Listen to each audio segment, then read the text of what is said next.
Bismillahirrahmanirrahim. Assalamualaikum warahmatullahi wabarakatuh.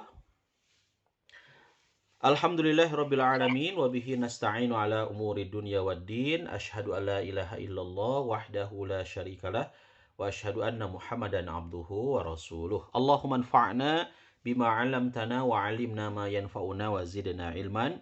Rabbi zidna ilman warzuqna fahman. Alhamdulillah, puji syukur milik Allah. Sore ini kita kembali dipertemukan oleh Allah di tempat masing-masing.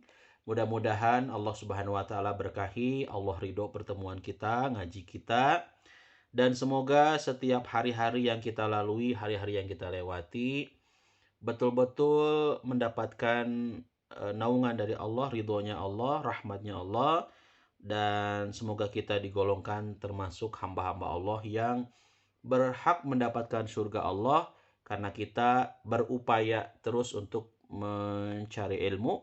Karena mencari ilmu, mendapatkan ilmu itu adalah bagian dari kemudahan langkah kita menuju ke surganya Allah. Teman-teman yang Allah Subhanahu wa taala muliakan, dari Pondok Mabit Al Amanah, Masjid At-Tahajud, bagaimana kabar semuanya? Sehat? Sehat semuanya? Halo, sehat? Alhamdulillah ya, kelihatan ini wajah-wajah yang sehat, wajah-wajah yang seger-seger ya. Hari ini kalau dilihat di kalender, hari Rabu tanggal 1 Mei ini libur ya. Sebagian tadi Ustadz tanya liburan kemana, tidak ada ya, full di rumah saja. Alhamdulillah, dan kita juga ngaji nggak libur meskipun tanggal merah, gaskenya ngaji terus. Alhamdulillah. Baik, teman-teman yang Allah Subhanahu wa taala muliakan, pertemuan ini kita akan awali dengan pembahasan etika hidup seorang muslim. Alhamdulillah, kita rutin ngebahas dan kita sudah masuk pada halaman 209. Tak terasa ya, sudah 200 lebih kita bahas dari setiap materi-materi yang dipaparkan, yang disampaikan, termasuk terakhir di pertemuan terakhir Ustadz sudah ngebahas tentang etika terhadap sesama muslim. Terkhusus di bahasan etika terhadap sesama muslim itu adalah etika terhadap orang tua. Bagaimana sikap kita terhadap orang tua yang kita cintai. Di antaranya, jangan sekali-kali mengatakan kepada orang tua kita, ya. Dan kita diperintahkan oleh Allah untuk berbicara dengan cara yang ma'ruf, berbicara dengan perkataan yang penuh dengan hormat. Yang kedua, kita mesti bersyukur kepada orang tua. Yang ketiga, bergaulah dengan baik walau mereka memerintahkan kepada hal yang bertentangan dengan agama, ya. Jadi kalau ada orang tua kita yang ternyata memerintahkan kepada kita perintah yang itu bertentangan dengan agama, bertentangan dengan Allah dan Rasulnya, maka tolaklah dengan cara yang baik. Jadikanlah orang tua itu sebagai peluang untuk masuk surga. Dahulukan berbuat baik kepada orang tua sebelum melaksanakan jihad, dan dahulukan memenuhi panggilan ibu daripada ayah. Terakhir juga Ustadz sudah sampaikan, sudah paparkan mengenai etika terhadap orang tua itu adalah cara berbuat baik kepada orang tua yang sudah meninggal. Hari ini, pertemuan kali ini kita akan bahas tentang etika terhadap anak-anak. Nah, ini judul baru, pembahasan baru, etika terhadap anak-anak. Ya, boleh dicatat poin-poinnya apa saja. Semoga ini menjadi bukan hanya sekedar wawasan ilmu ya, tetapi kita bisa terapkan dalam keseharian kita, bagaimana kita punya etika di dalam Islam, etika terhadap sesama manusia, etika terhadap sesama muslim, yakni etika dalam rangka menghadapi anak-anak ataupun terhadap anak-anak. Nah, teman-teman yang Allah Subhanahu wa taala muliakan, anak adalah anugerah dari Allah. Catat ya, anak itu anugerah dari Allah. Teman-teman sudah punya anak belum? Belum atuh, saya mah masih jadi sebagai anak dari orang tua saya, Ustadz. Gimana ceritanya? Punya anak, anak lagi, padahal masih sekolah, masih pada sekolah ya. Ketika teman-teman satu waktu ya, Ariel, Jidan, Talita, kemudian Hafiz ya, siapa lagi di sini, Yuli, Zulfa, kemudian satu lagi teh namanya Sokilap deuinya. Tuh yang di atas tuh siapa sih? Siapa, lupa lagi namanya? Ya Allah, astagfirullah, astagfirullah, hilap deui namina sahanya. Siapa sih satu lagi tuh? Hana Ustaz. Hana, astagfirullah, Hana. Ya, ketika kalian nikah, kemudian alhamdulillah Ustaz, setelah menikah itu Allah karuniakan anak. Nah, anak itu anugerah loh. Ya. Ya ada juga sih saudara-saudara kita yang oleh Allah diberikan ujian udah nikah sekian tahun ya, 5 tahun, 10 tahun, 15 tahun, berpuluh-puluh tahun qadarullah belum punya anak. Nah, jadi buat teman-teman yang belum punya anak juga adalah ujian ya. Satu waktu. Ya mudah-mudahan harapan kita semua, harapan Ustadz terkhusus buat anak-anak dalam arti santri Pondok Mambit Al Amanah Masjid At-Tahajud. Semoga suatu saat ketika kalian sudah dewasa, sudah mampu untuk menikah, Allah karuniakan anak, Allah berikan anak. Pengen punya anak nggak nanti? Pengen punya anak nggak? Halo, pengen punya anak nggak nanti? Kalau udah nikah? Pengen, atuhnya ada fitrahnya manusia. Ya, fitrahnya manusia kita nggak bisa lepas. Meskipun ada orang yang kemudian punya prinsip apa? Bebas anak tuh apa istilahnya ya? Bebas anak tuh apa? Child free atau apa sih itu tuh? Dia kemudian Free child. berkomitmen, oh free, free apa? Jidan free apa Jidan? Dah mulai ada yang gabung baru ya. Jadi ada konsep, Free. Child free? Takutnya Ustadz salahnya. Ada orang yang punya konsep, punya pemahaman, nggak pengen punya anak, ini bahaya ya. Dianggapnya anak itu beban, dianggapnya anak itu ngapain sih punya anak, lebih baik berdua aja sama pasangan. Nah, jangan ya. Konsep Islam, fitrahnya kita sebagai manusia adalah punya keturunan. Saat Allah berikan keturunan, berikan anak, maka anak adalah anugerah dari Allah, karunia dari Allah, nikmat dari Allah. Dengannya kita dapat melanjutkan cita-cita besar kita. Punya anak tuh, misalkan Jidan punya anak, kan nanti bisa melanjutkan cita-cita Jidan ingin menjadikan anak Jidan itu sebagai penghafal Quran. Dilanjutin tuh sama Jidan. Ketika Hafiz punya anak ingin menjadikan anak-anaknya sebagai pelanjut jualan takoyaki misalkan gitunya. Ariel ingin punya anak mau melanjutkan usaha kakek saya, usaha ayah saya, ataupun kakek dari anak-anak saya, apa itu? Jualan handphone. Ya, cita-cita, bahkan cita-citanya tentu harus cita-cita yang tinggi ya. Cita-citanya yang tinggi, jangan nanggung. Cita-cita anak saya satu saat punya anak, cita-citanya pengen jadi dokter, pengen jadi dokter yang hafiz Quran. Keren. Pengen jadi arsitek yang hafiz Quran. Luar biasa, Masya Allah. Namun tidak sedikit ternyata perilaku anak membuat orang tua menderita atau merasa tersiksa. Betul tidak? Punya pengalaman, cerita, kisah mungkin ada orang tua yang merasa tersiksa saat punya anak, merasa menderita ketika punya anak. Kenapa demikian? Karena anaknya nakal, anaknya kemudian masuk ke komunitas geng gitunya, tawuran, terus melakukan perbuatan-perbuatan yang melanggar aturan negara ya, melanggar aturan syariat gitu kan. Bagaimana tidak menderita dan bagaimana tidak sakit hati ketika melihat, menyaksikan dan merasakan situasi kondisi ujian yang luar biasa, ujian yang hebat, yaitu menghadapi perilaku anak yang tidak baik. Nah, ini nggak sedikit orang tua yang stres, orang tua yang kemudian galau, resah, gelisah. Ustadz, anak saya mah meni hese sholat nate. Ustadz, anak saya itu meni susah banget diajak untuk ngaji itu. Pengennya itu main HP, terus gadget, terus kalau untuk urusan gadget, wah nomor wahid, nomor satu. Tapi kalau untuk urusan ngaji, aduh susah banget, jauh banget dari Allah dan Rasulnya, jauh banget dari Al-Quran dan Sunnahnya. Nah, ini yang membuat orang tua merasakan kesedihan. Untuk itu siapkanlah bimbingan dan pendidikan agar anak kita menjadi anak yang soleh. Masya Allah. Teman-teman dapat ilmu ini ya, didapat pas posisinya masih sebagai anak. Apakah pas Ustadz menyampaikan materi ini kepada anak-anak yang memang masih dalam posisi sebagai anak dari orang tua kita, ya pas lah, karena pembahasannya juga kita udah pas qadarullah bahasan tentang etika terhadap anak-anak. Jadi teman-teman punya ilmunya, ya punya ilmu. Nah, nanti ilmu parenting gitunya. Suatu saat qadarullah Allah berikan usia ke teman-temannya, usia kemudian berkeluarga, ingat sama pesan dari Ustadz Deden waktu ngaji dulu, ya. Tapi jangan dibilang almarhum Ustadz Deden, jangan ya.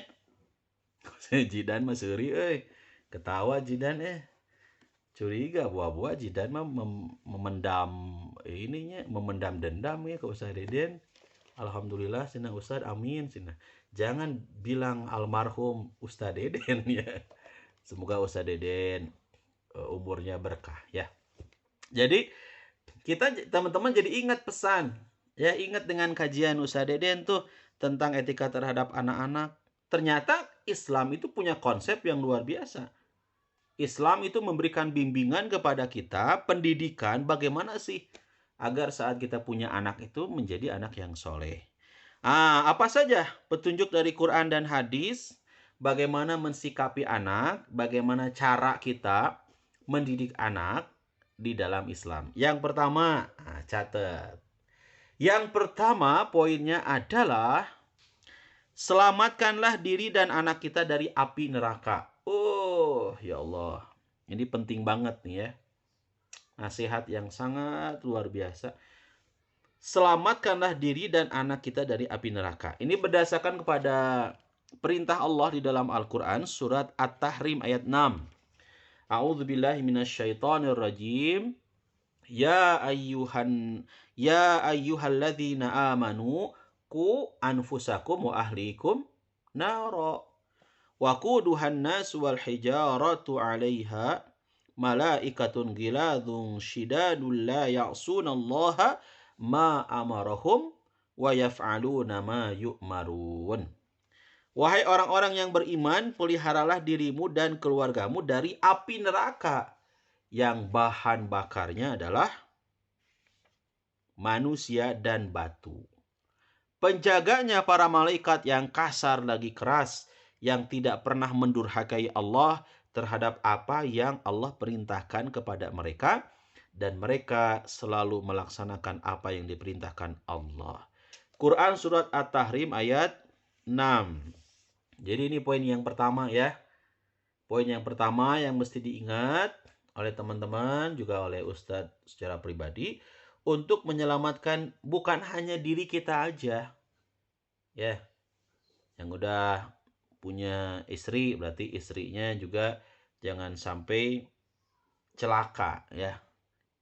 Kemudian anak, ketika punya anak, jangan sampai anak-anak kita dibiarkan celaka, masuk ke dalam api neraka. Nggak boleh ya.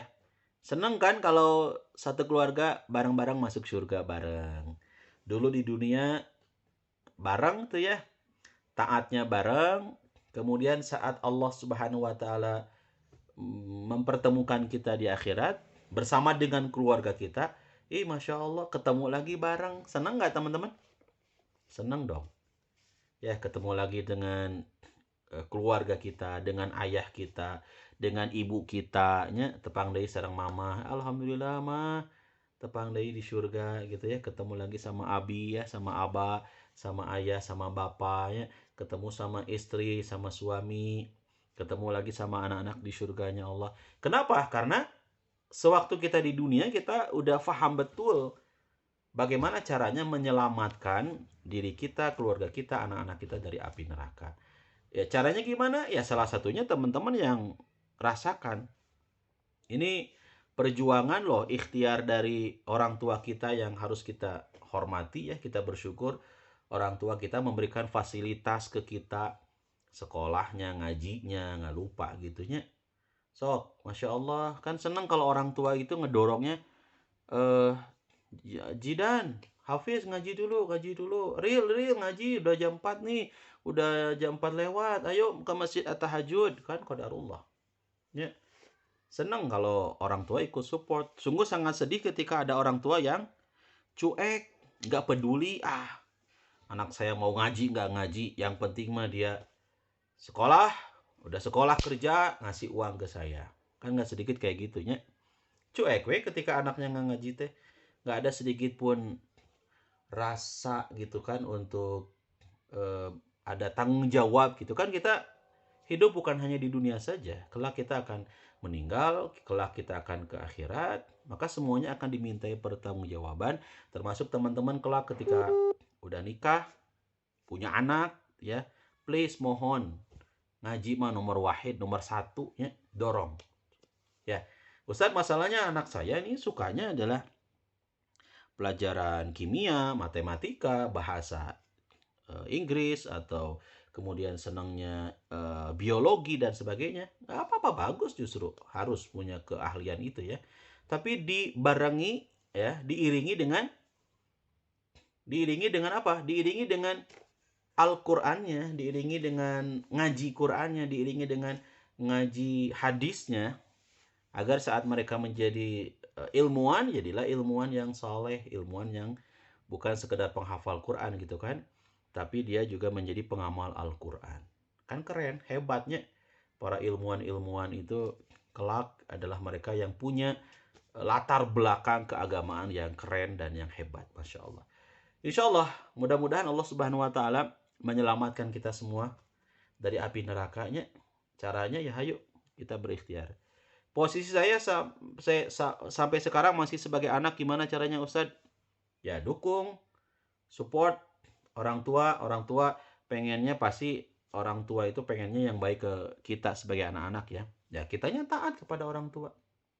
Ya nggak mau dan sedih lah kalau seandainya waktu di dunia kita bareng-bareng ya, di rumah bareng gitunya, makan bareng, kemudian ya kebahagiaan bareng gitu kan di dunia, tapi kelak di akhirat pada pisah, ngeri kan?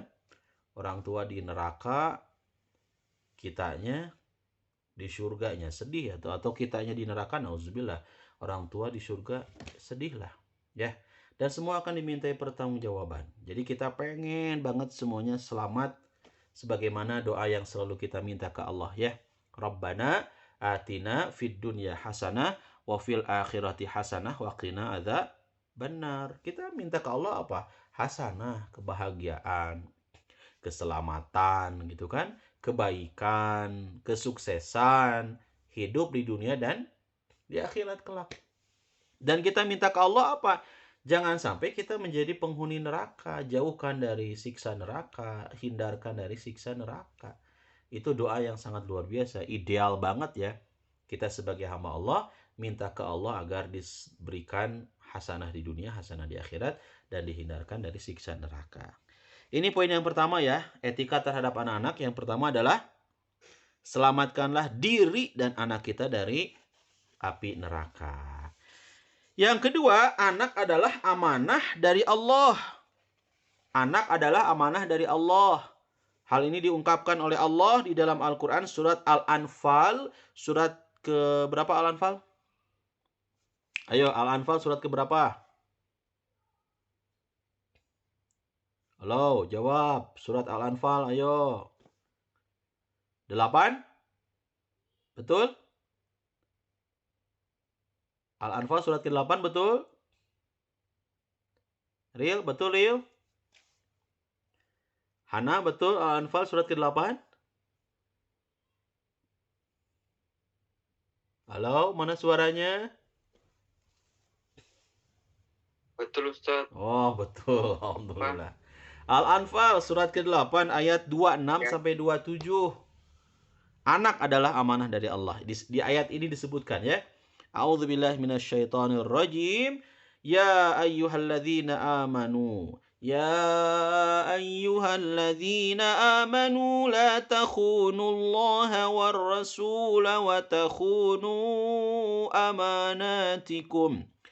وتخونوا أماناتكم وأنتم تعلمون واعلموا أنما أموالكم وأولادكم فتنة wa anna Allaha indahu ajrun azim. Hai orang-orang yang beriman, janganlah kalian mengkhianati Allah dan Rasul, dan janganlah kalian mengkhianati amanah-amanah yang dipercayakan kepadamu, sedangkan kalian mengetahui. Dan ketahuilah bahwa harta dan anak-anak kalian itu hanyalah sebagai cobaan, dan sesungguhnya di sisi Allah lah pahala yang besar. Jelas sekali di ayat ini Allah Subhanahu wa taala menyampaikan kepada kita bahwasanya anak itu adalah amanah. Jadi kalau amanah berarti kita harus menunaikannya dengan benar, dengan baik. Jangan disia-siakan amanah itu. Ya, kan anak itu titipan, amanah. Kalau amanah, ya jangan sampai kemudian kita sia-siakan. Kita nggak peduli dengan urusan sholatnya. Kita nggak peduli dengan urusan anak kita bisa ngaji enggaknya. Janganlah. Ya, semua akan dimintai pertanggungjawaban. Ya. Hai orang-orang yang beriman, janganlah kalian mengkhianati Allah dan Rasul, dan janganlah kalian mengkhianati amanah-amanah. Sudah diberikan kepercayaan tuh sama Allah, dikasih tuh amanahnya dengan anak, nah, maka jangan dikhianati amanah tersebut. Ya, baik teman-teman yang Allah Subhanahu Wa Taala muliakan, itu 2 poin, 2 hal kaitan dengan etika terhadap anak-anak. Pertama, selamatkanlah diri dan anak kita dari api neraka. Dan yang kedua, anak adalah amanah dari Allah Subhanahu wa taala. Untuk pertemuan kali ini, 2 poin terlebih dahulu, bahasan tentang etika terhadap anak-anak. Kita lanjut ke tafsir ya, ke ngaji Qur'annya ya. Masih ada waktu, Ustadz minta izin untuk melanjutkan. Jadi ini baru pembukaan, kajian pembukaan tentang etika terhadap anak-anak. Semoga jadi ilmu buat teman-teman ya. Semoga jadi ilmu juga buat Ustadz betapa pentingnya kita mengetahui ya etika terhadap anak-anak, dan semoga Allah Subhanahu wa taala mudahkan kita untuk mengamalkan apa yang sudah kita ketahui. Baik, itu teman-teman untuk bahasan pertama etika hidup seorang muslim. Kita lanjut ke kajian tafsir Al-Qur'an.